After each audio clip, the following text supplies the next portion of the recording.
Gio, anak punk jalanan, dengan rambut mohawk merah muda dan tubuh penuh tato, adalah simbol perlawanan di kotanya. Ia hidup bebas, liar, dan keras. Sementara Anjani, seorang polwan muda yang cerdas dan disiplin, baru saja lulus dari akademi dan langsung ditempatkan di unit ketertiban kota. Pertemuan mereka terjadi dalam sebuah razia di taman kota. Gio sedang bermain gitar sambil mengamen saat Anjani dan timnya mendekat. Tapi bukan keributan yang terjadi, melainkan percakapan aneh. Anjani, kau tahu tempat ini dilarang untuk ngamen. Gio tersenyum nakal. Larangan itu hanya berlaku kalau hatimu dingin, Bung. Alih-alih marah, Anjani tersenyum geli. Tatapan mereka bertaut, dan benih rasa aneh mulai tumbuh.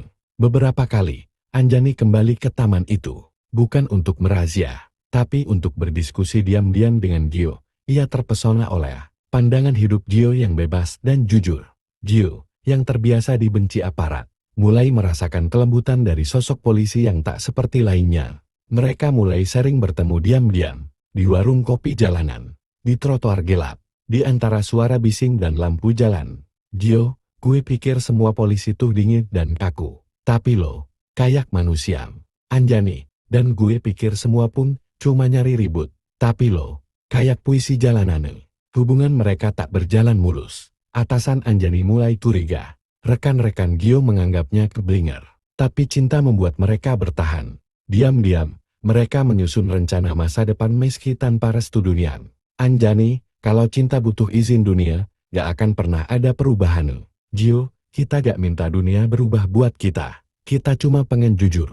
Di suatu siang di balai adat tempat sakral dan penuh nilai budaya Gio, dengan jaket kulit dan beretan pin logam, berdiri dengan gugup. Di hadapannya, Anjani, berseragam lengkap, tersenyum bahagia. Dengan tangan gemetar, Gio membuka kotak sederhana berisi cincin, dari paku bekas yang dia poles sendiri. Gio, dunia kita beda, tapi gue yakin, cinta kita cukup buat lawan semuanya. Nikah sama gue, Bu Polwan. Anjani menatapnya lama, lalu menjawab, dengan senang hati, Tuan Punggel.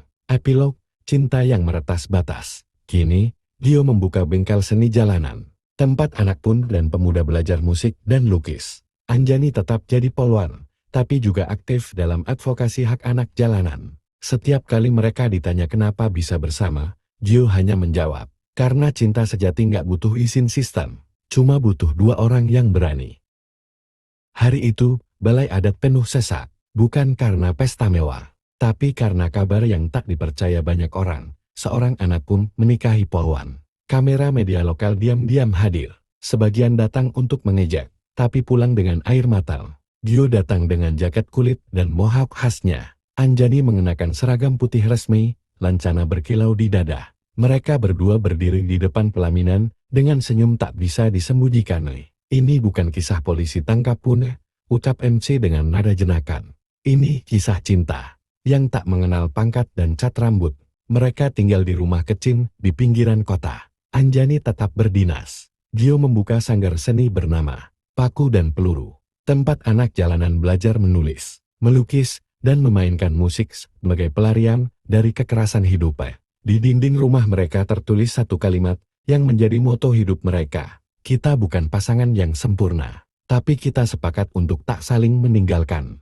3 tahun setelah menikah, Anjani melahirkan seorang anak laki-laki bernama Raka Adi Pradana Gio, nama yang berarti terang yang lahir dari pertarungan dan cinta. Di usia muda, Raka sudah terbiasa mendengar gitar ayahnya dan melihat ibunya pulang malam dengan seragam lusuh, tapi senyum puas. Ia tumbuh di antara dua dunia yang pernah saling benci, tapi kini bersatu dalam damai. Nah, bisik Gio di telinga anaknya, kamu lahir bukan dari kisah biasa. Kamu lahir dari keberanian dua manusia yang dibilang tak mungkin bersatu.